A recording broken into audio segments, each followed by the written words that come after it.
नमस्कार दोस्तों, Microsoft Excel के इस नए वीडियो में आज आपका फिर से बहुत बहुत स्वागत है। फ्रेंड्स, आज के इस वीडियो के अंदर मैं आपको बताऊंगा माइक्रोसॉफ्ट एक्सेल के अंदर जो मौजूद डेटा है, इस डेटा के ऊपर हम अलाइनमेंट लगाना सीखेंगे। क्या सीखेंगे? अलाइनमेंट लगाना सीखेंगे। उसके बाद मैं आपको माइक्रोसॉफ्ट एक्सेल के अंदर आज इंडेंट ऑप्शन का उपयोग करना सिखाऊंगा। तो आपसे छोटी सी रिक्वेस्ट है कि इस वीडियो को आप स्टार्टिंग से लेके एंड तक पूरा देखना। अगर आपने इस वीडियो को स्किप किया तो आपको यहाँ पे आधी अधूरी जानकारी मिलेगी। फिर आप मेरे को कमेंट बॉक्स में कमेंट करके बोलोगे कि सर हमें तो कुछ समझ में नहीं आ रहा है। तो अगर आपको पूरी जानकारी चाहिए, अच्छी तरीके से अगर आपको सीखना है इन ऑप्शंस को, तो स्टार्टिंग से लेके एंड तक वीडियो को पूरा देखना। तो बिना टाइम वेस्ट किए हुए हम इस वीडियो को आगे बढ़ाते हैं। सबसे पहले फ्रेंड मैं आपको बताऊंगा हमारी सीट के अंदर जो मौजूद डेटा है, इस डेटा के ऊपर अलाइनमेंट किस तरीके से हम लगा सकते हैं। इसके लिए हमें क्या करना पड़ेगा? सीट के अंदर मौजूद डेटा के ऊपर अगर हमें अलाइनमेंट लगाना है तो सबसे पहले हमें उस डेटा को सेलेक्ट करना पड़ेगा। जैसे कि लाइक मान लो कि मैं यहाँ से लेके यहाँ तक इस डेटा को यहाँ पे सेलेक्ट कर लेता हूँ। अब मुझे यहाँ पे अलाइनमेंट लगाना है, समझ गए? यहाँ पे देखो होम टैब है, होम टैब के अंदर अलाइनमेंट ब्लॉक के अंदर यहाँ पे देखो ये अलाइनमेंट है सारे के सारे। अब मैं आपको इन्हीं का उपयोग यहाँ पे करना सिखाऊंगा। देखो इसके ऊपर मैं माउस को लेके जाऊँगा, ये है लेफ़्ट अलाइनमेंट, और यहाँ पे इस साइड में आ जाएगा राइट अलाइनमेंट, और यहाँ पे बीच के अंदर है सेंटर अलाइनमेंट। समझ गए? इतना क्लियर हो गया? अब देखो मैं आपको बताता हूँ। यहाँ पे अभी लेफ़्ट अलाइनमेंट लगा हुआ है, हमारा जो टेक्स्ट है ना इसके ऊपर अभी लेफ़्ट अलाइनमेंट लगा हुआ है। अब मैं सेंटर वाले के ऊपर क्लिक करूँगा ना तो ये देखो सेंटर में हो जाएगा, और यहाँ पे राइट वाले के ऊपर क्लिक करूँगा तो देखो राइट में हो जाएगा। दिख रहा है आपको? यहाँ पे देखो इस तरीके से। फिलहाल मैं इसको यहाँ पे सेंटर में कर देता हूँ। समझ गए? क्लियर हो गया? अब मान लो कि मैं जो नीचे जो डेटा है इसको यहाँ पे देखो सेलेक्ट कर लेता हूँ। पूरे डेटा को मैं यहाँ पे सबसे पहले फटाफट सेलेक्ट कर लेता हूँ। मैंने यहाँ पे अपने पूरे डेटा को सेलेक्ट कर लिया। अब देखो यहाँ पे अभी लेफ्ट अलाइनमेंट यहाँ पे लगा हुआ है, और यहाँ से हम चाहे तो राइट अलाइनमेंट लगा सकते हैं। ये देखो राइट साइड में हो गए, इधर से लेफ्ट साइड में हो जाएंगे। अब अगर मुझे सेंटर के अंदर लेके आना है हमारे टेक्स्ट को, तो किस तरीके से लेके आएंगे? सेंटर अलाइनमेंट के ऊपर क्लिक करके इसको बीच में लेके आ जाएंगे। समझ गए? फिलहाल मैं इसके ऊपर जो लेफ्ट अलाइनमेंट है यही रखूँगा। समझ गए? इतना क्लियर हो गया? अब फ्रेंड मान लो कि यहाँ पर जो रो है इसकी साइज़ में थोड़ा सा बढ़ा देता हूँ।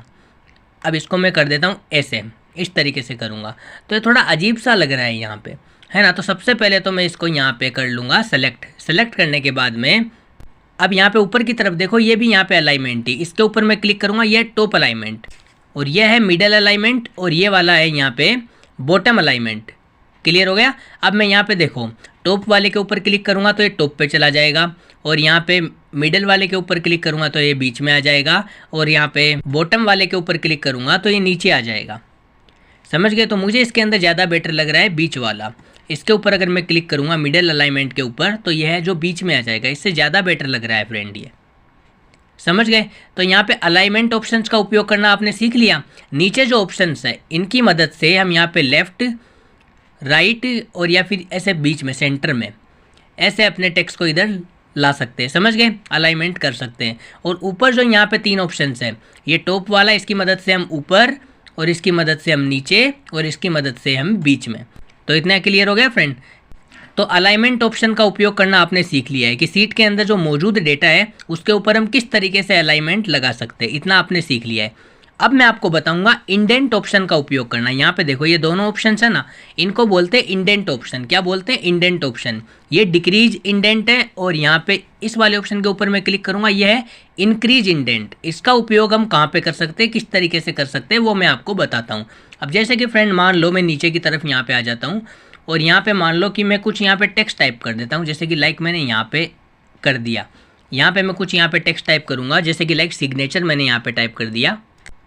यहाँ पे मैंने सिग्नेचर ओनर टाइप कर दिया, है ना? इसको हमने यहाँ पे सेलेक्ट कर लिया।